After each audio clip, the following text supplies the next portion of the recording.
Assalamualaikum sahabat-sahabat keluarga puisi. Semoga Tuhan memberkati. Alur cerita film India kali ini berjudul Chhatrapati. Film aksi tahun 2005 yang menyedihkan hati.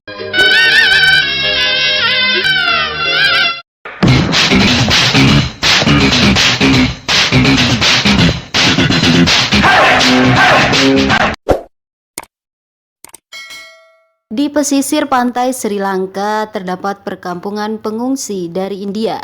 Namun keberadaan mereka tidak disukai masyarakat di sana.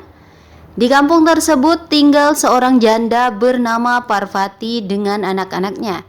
Dia memiliki anak tiri bernama Shivaji, sedangkan anak kandungnya bernama Ashok.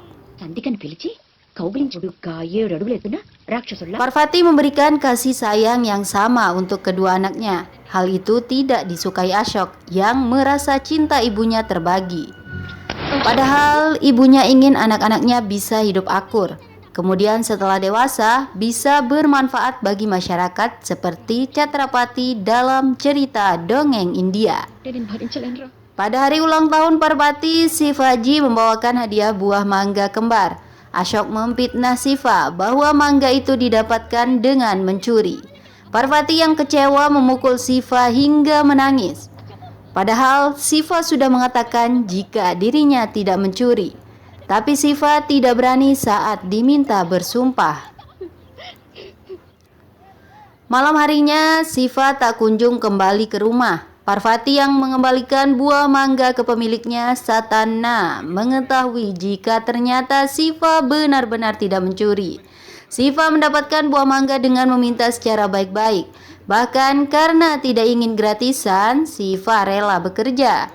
Hati Parvati tersentuh mendengarnya. Dia merasa bersalah. Shiva kemudian ditemukan sendirian di tepi pantai. Menurut Shiva, dia tidak mau bersumpah karena dirinya selalu mengatakan kebenaran, apalagi kepada ibunya yang disayangi. Hubungan anak dan ibu tiri itu kembali membaik. Apakah saya bersumpah atau tidak, saya akan memberitahu hanya kebenaran, ucap Shiva. Suatu malam, penduduk asli Sri Lanka membakar perkampungan India. Rumah-rumah terbakar. Sifat licik-picik tengik Ashok sudah tumbuh sejak kecil. Dia memberitahu ibunya jika Shiva ikut terbakar di dalam rumah. Shiva ikut rombongan penduduk menyelamatkan diri meninggalkan kampung. Shiva melihat ibunya dari perahu terus menangis karena menganggap Shiva telah mati.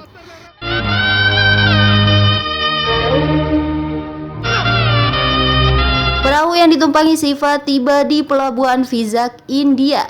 Pelabuhan tersebut dikuasai Baji Rao bersama antek-anteknya. Selain bongkar muat kapal, pelabuhan tersebut juga memiliki aktivitas ilegal untuk barang selundupan.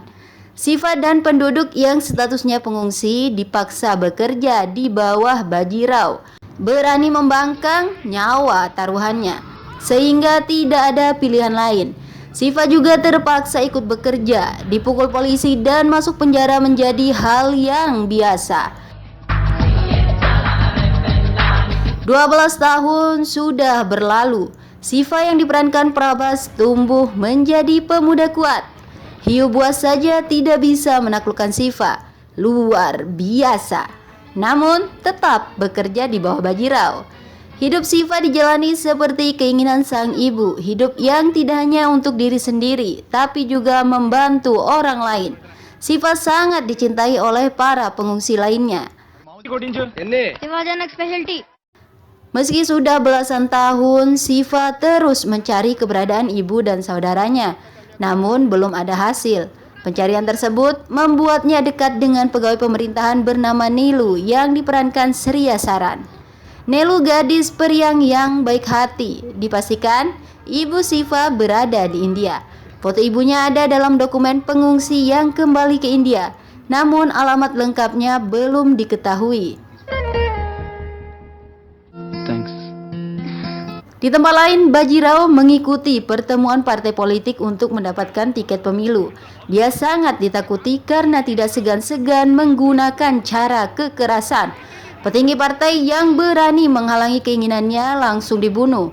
Sikap keji Bajirao selalu mendapat dukungan kakaknya Ras Bihari.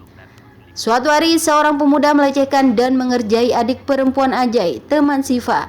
Pemuda itu kemudian dihajar oleh Siva.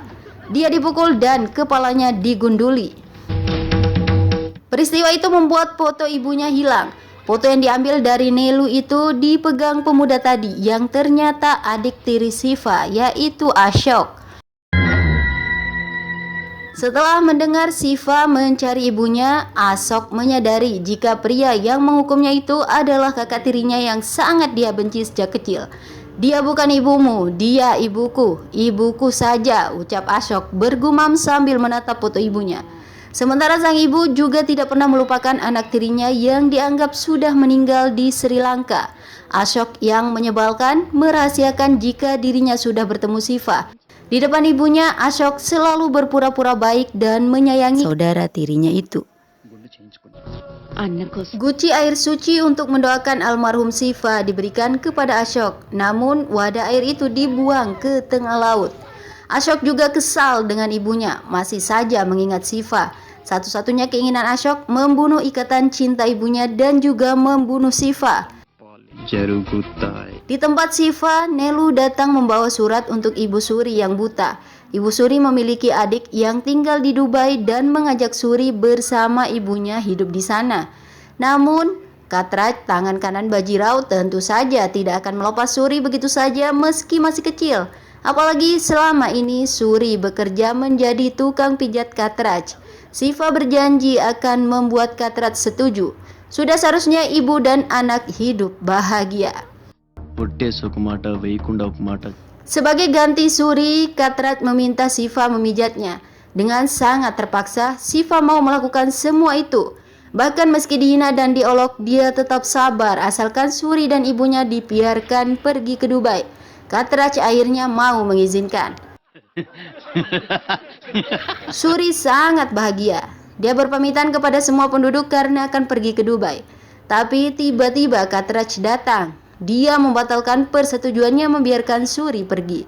Suri tidak mau ikut. Katraj melempar kepala Suri dengan kayu hingga terjatuh dan berdarah. Siapapun yang ingin pergi dari tempat ini maka akan mati, tegas Katraj.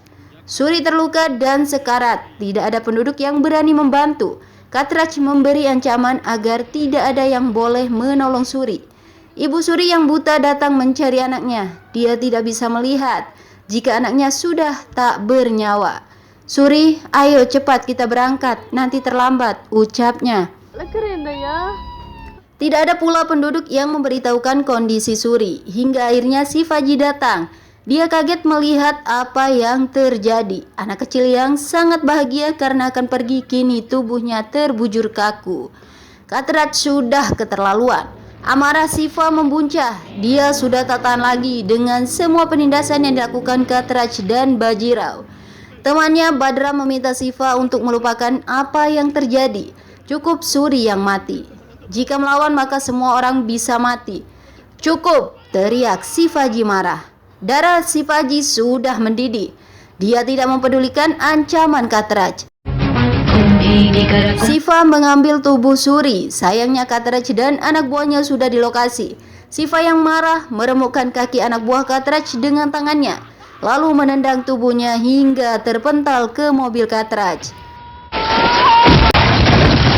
Untuk pertama kalinya ada orang yang berani melawan. Katraj langsung turun tangan. Namun kekuatan Siva luar biasa. Teman-teman Siva juga mulai memiliki nyali. Guci kecil yang berisi air suci rupanya terbawa ombak ke pantai tempat Siva. Benda tersebut telah dibuang oleh Ashok dan kini menjadi penyelamat Siva yang digunakan untuk memukul kepala Katraj. Saat itu juga Siva membunuh Katraj hingga mati. Mati secara mengenaskan. Hinadina.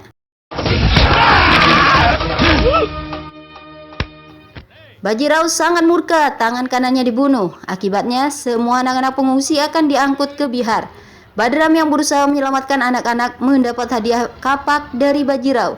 Punggung Badram ditebas hingga sekarat. Shivaji terlambat tiba di lokasi. Nyawa Badram, sahabatnya, tak tertolong. Melihat Shiva, Bajirao langsung memerintahkan anak buahnya membunuh Shiva. Tapi sekali lagi, Shiva yang seorang diri menunjukkan hebatnya kekuatan seorang pemuda. Anak buah Bajirao tak diberi ampun, dibunuh dengan ganas luar biasa. Bajirao yang selama ini berkuasa dan berbuat semaunya tak lepas dari kemarahan Shiva. Bajirao juga dibunuh, tubuhnya ditebas dengan kapak hingga mati. Tubuh Bajirao yang berlumuran darah kemudian diseret ke tempat Alala Naidu, menteri setempat yang ingin menjadikan pengungsi budak. Siapapun yang mendekati kami akan mati. Pelabuhan sekarang milik saya. Tidak ada yang boleh masuk ke daerah saya. Ancam Shiva membuat Alala Naidu berkeringat dingin. नमस्ते माड़ी पड़ते। Shiva kemudian mengumumkan kepada seluruh penduduk bahwa penindasan telah berakhir. Tidak ada lagi rasa takut. Saya akan menjadi senjata saudara-saudara jika ada yang berani melawan. Saya siap berkorban nyawa, tegas Shiva. Menyaksikan apa yang dilakukan Shiva, Satana menyebut pemuda itu sebagai Chhatrapati, seseorang yang hidup tidak hanya untuk dirinya, namun juga hidup untuk kesejahteraan masyarakat. Kini Shivaji menjadi pemimpin masyarakat di pelabuhan. Shivaji benar-benar merubah wajah pelabuhan. Aktivitas ilegal yang sangat banyak pada masa Bajirao dihentikan semua. Setiap pekerjaan kini dilakukan secara legal dan tidak melanggar hukum. Semua aktivitas di pelabuhan berada di bawah kendali Shiva. Ashok, adik tiri Shivaji, sangat tidak menyukai perkembangan Shivaji. Jangan sampai ibunya tahu jika Shivaji telah menjadi pemimpin masyarakat dan dipanggil Chhatrapati.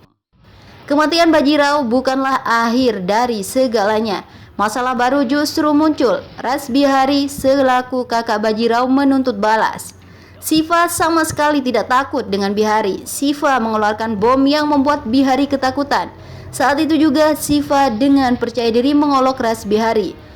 Anda sudah meninggal saat Anda mengambil langkah mundur dalam ketakutan. Lalu apa yang dapat Anda lakukan sekarang? Ucap Chhatrapati alias Shivaji. Dandajita durdanda bhatakati jinikara kumbhasta guru prabala dorbaruti Chhatrapati. Ashok kembali ke hidup Shiva dengan nama Akash. Dia mengaku ibunya sudah meninggal sebelum harapannya terpenuhi, yaitu melihat Akash alias Ashok menjadi orang sukses. Shiva yang masih merindukan ibunya tersentuh. Dia berjanji akan mewujudkan mimpi ibu Akash. Tipu muslihat itu berhasil, padahal saudara tirinya itu bergandengan tangan dengan Ras Bihari untuk menghancurkan musuh bersama, yaitu Shivaji. Saat Shiva bersama Nilu, Ashok membawa jebakan. Dia mengaku menemukan keberadaan ibu Shiva di Pendurti. Tanpa pikir panjang, Shiva langsung pergi. Di jalan yang sepi, puluhan anak buah Ras Bihari sudah bersiap dengan senjata lengkap. Shiva ditembaki, namun berhasil mengalahkan para penjahat suruhan Ashok itu. Ashok mengira Shiva telah mati. Dia menelpon orang suruhannya. HP yang berdering ternyata diangkat oleh Shivaji. Sial, ternyata Shiva masih hidup. Mengetahui Akash menjebaknya, Shiva langsung ingin membunuh Akash. Saat itulah Akash mengakui jati dirinya. Dialah Ashok yang sejak kecil membenci Shiva, bahkan membohongi ibunya bahwa Shiva telah mati. Saya bukan saudaramu, ayah kita memang sama, tapi ibu kita beda, tegas Ashok. Mengetahui Akash adalah Ashok saudaranya, niat Shiva membunuh Ashok hilang. Jika Anda ingin melakukan apapun kepada saya, silahkan saja. Tapi di mana ibu? Saya ingin sekali melihatnya, kata Shiva. Ashok licik, tidak mau memberitahu keberadaan ibunya. Dia justru menelpon ibunya, mengaku akan dibunuh oleh Chhatrapati. Ashok menembak dirinya sendiri seolah-olah ditembak oleh Chhatrapati. Tujuannya agar ibunya membenci orang yang bernama Chhatrapati. Ibu Ashok datang ke rumah sakit dengan menangis karena anaknya ditembak oleh Chatrapati. Siva benar-benar terjebak. Untuk saat ini tidak mungkin Siva menemui ibunya. Dia hanya bisa melihat ibunya dengan rindu yang menderu. Ingin sekali rasanya Siva memeluk wanita yang berjalan di depannya. Air mata Siva tak terbendung. Ibunya memarahi Chatrapati alias Siva. Seorang Chatrapati seharusnya mengabdi untuk masyarakat, bukan membunuh orang. Apa Anda tidak memikirkan perasaan ibunya? Tuhan pasti akan menghukum atas dosa-dosa Anda. Kutukan seorang ibu akan menghancurkan Anda, ujarnya. Ibunya tidak tahu jika Chatrapati adalah Siva, anak tirinya yang sangat disayangi, namun dianggap telah meninggal dunia karena kebohongan Ashok. Siva hanya bisa diam. Mengatakan apa yang sebenarnya terjadi juga tidak mungkin akan dipercayai. Siva hanya bisa menangis, menahan rindu yang menyesakkan dada. Keesokan harinya, Siva datang ke rumah ibunya. Dia menemukan ibunya dimarahi oleh orang karena pekerjaannya tidak tuntas. Kelelahan, ibunya pun pingsan. Dengan penuh bahagia, Siva menyelesaikan pekerjaan ibunya. Dia sangat menikmati saat-saat itu. Nilu ditugaskan untuk menemani ibunya. Mulai saat ini, kehidupan ibu harus berubah. Tidak boleh lagi ibu menghadapi kesulitan apapun, kata Siva kepada Ajay temannya. Memberikan uang kepada Ashok sudah pasti akan ditolak. Akhirnya secara diam-diam, Siva menemui pejabat pemerintah setempat untuk mendapatkan proyek jembatan. Proyek tersebut harus dikerjakan oleh Ashok agar mendapat banyak keuntungan. Pejabat yang tak berdaya mengikuti semua perintah Siva. Banyak proyek pemerintah dikerjakan Ashok. Dia kini menjadi orang kaya. Ashok tidak mengetahui jika semua kemudahan yang didapatkan berkat jasa Siva. Sebuah rumah besar pun sudah bisa dibangun. Ashok mengundang Siva untuk acara tasyakuran. Siva juga sangat bahagia melihat ibunya kini bisa tinggal di rumah yang besar. Sayangnya Ashok justru meminta Siva pergi dari rumahnya. Dia tidak ingin Siva dekat dengan ibunya. Tiba-tiba ibunya meminta foto Siva saat masih kecil dipajang di rumah itu. Foto orang yang dianggapnya sudah mati. Hati-hati memasang foto. Itu hidup saya, ucap sang ibu yang membuat Siva bahagia meninggalkan rumah tersebut. Rasbihari mencari informasi tentang sumber kekayaan Ashok. Dia kini mengetahui hubungan Ashok dan Chatrapati. Bihari menjebak Siva, menyebut Ashok sangat ingin membunuh Chatrapati, sehingga dia sudah menaruh bom di kuil yang didatangi Ashok dan ibunya. Kecintaan Siva kepada ibunya membuat dia percaya begitu saja. Padahal semuanya kebohongan agar Bihari bisa menguasai proyek-proyek pemerintah yang sedang ditender. Ashok justru membawa Rasbihari kepada ibunya dan memperkenalkan bahwa Biharilah yang selama ini membantu Ashok mendapatkan proyek-proyek. Sekarang ibu memiliki 2 putra lagi. Bihari seperti kakak bagi saya, ujar Ashok yang membuat hati Siva getir. Siva memperingatkan Ashok agar tidak bergandengan tangan dengan Rasbihari. Dia orang jahat yang rela melakukan apapun demi ambisinya. Bahkan tidak segan-segan membunuh. Nyawa ibu bisa dalam bahaya. Bihari bisa saja membunuh ibunya. Ashok tidak peduli dengan nasihat Siva. Dia juga tidak peduli jika ibunya disakiti. Biarkan dia membunuh. Ibu saya akan mati, bukan ibu Anda, ujar Ashok. Tangan Siva langsung bergerak menampar Ashok. Lidahnya sudah keterlaluan. Jika terjadi sesuatu pada ibu, saya akan membunuhmu, geram Siva. Untuk mengantisipasi hal yang tidak diinginkan terjadi, Siva menyekap Ashok. Dia tidak boleh keluar. Ibunya juga dibawa ke rumah Siva. Sang ibu yang tidak tahu apa-apa memohon kepada Chatrapati agar anaknya Ashok dilepas. Silakan ambil semua kekayaan kami, tapi lepaskan anak saya Ashok. Tuhan telah mengambil 1 anak saya. Jika Ashok juga mati, saya tidak sanggup lagi untuk hidup, ucapnya menangis. Ibunya bahkan menyembah di kaki Chatrapati alias Siva. Tentu saja Siva langsung menghindar. Dialah yang seharusnya menyembah di kaki ibunya yang sudah belasan tahun dirindukan. Siva hanya bisa menangis diam-diam.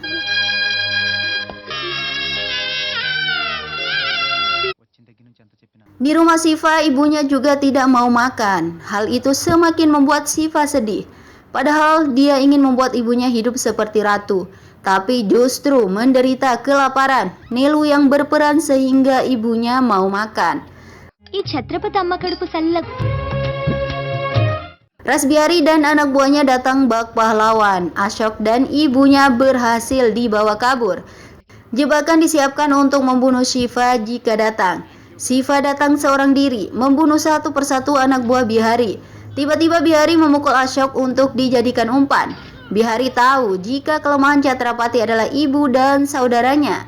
Ashok pun kini mengetahui jika kekayaan yang diperoleh selama ini ternyata bantuan dari Chhatrapati alias Shiva, saudara tirinya. Ashok menyesal telah mempercayai Bihari, namun semua itu terlambat. Shiva sendiri terus berjuang membunuh anak buah Bihari. Punggungnya berkali-kali terkena tebasan parang. Ashok kini berusaha menyelamatkan Shiva. Kepalanya terkena batu yang dilempar Bihari hingga pingsan. Teriakan Ashok didengar oleh ibunya, namun ibunya mengira Chhatrapati yang ingin membunuh Ashok. Padahal Chhatrapati berusaha menyelamatkan Ashok. Ibunya mengambil pistol di tangan anak buah Bihari yang sudah mati. Lalu, dor! Satu tembakan mengenai Chhatrapati alias Shiva. Shiva terluka. Kenapa Anda ingin membunuh anak saya? Apa salah kami? Ucap ibunya. Kalung yang dikenakan Chhatrapati dilihat oleh ibunya. Kalung itu diberikan kepada Shiva, anaknya yang telah meninggal. Dari mana Anda mendapatkan kalung ini? Apakah Anda mencurinya? Bersumpahlah, tanyanya. Pertanyaan itu dijawab dengan kalimat yang sama ketika Shiva masih kecil. Apakah saya bersumpah atau tidak? Saya akan memberitahu hanya kebenaran, ucap Shiva. Jawaban Shiva langsung membuat ibunya terperanjat kaget. Dia langsung mengenali jika orang yang menjadi Chhatrapati selama ini adalah Shiva, anak tirinya yang sangat disayangi. Ibunya menangis menyesal. Ritual kematian tetap dilakukan selama ini, padahal Shiva masih hidup. Ibunya juga menyumpahi Shiva. Kini ibunya justru menembak Shiva. Tangisan yang sangat memilukan benar-benar terasa. Jangan menangis ibu, ujar Shiva sambil menangis. Ibunya meminta Shiva untuk bangkit, jangan sampai mati. Tapi Shiva sudah tak memiliki tenaga. Dia mengaku sudah mengantuk. Shiva ingin tidur di pangkuan ibunya, persis seperti yang dilakukan saat dia masih kecil.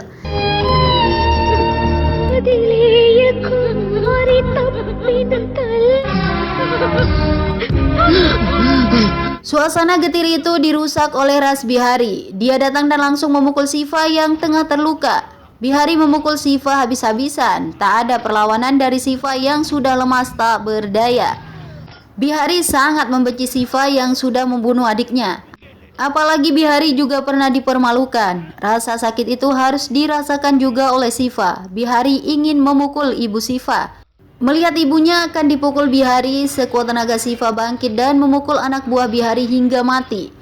Shiva juga langsung menghajar Bihari sampai tak bernyawa lagi.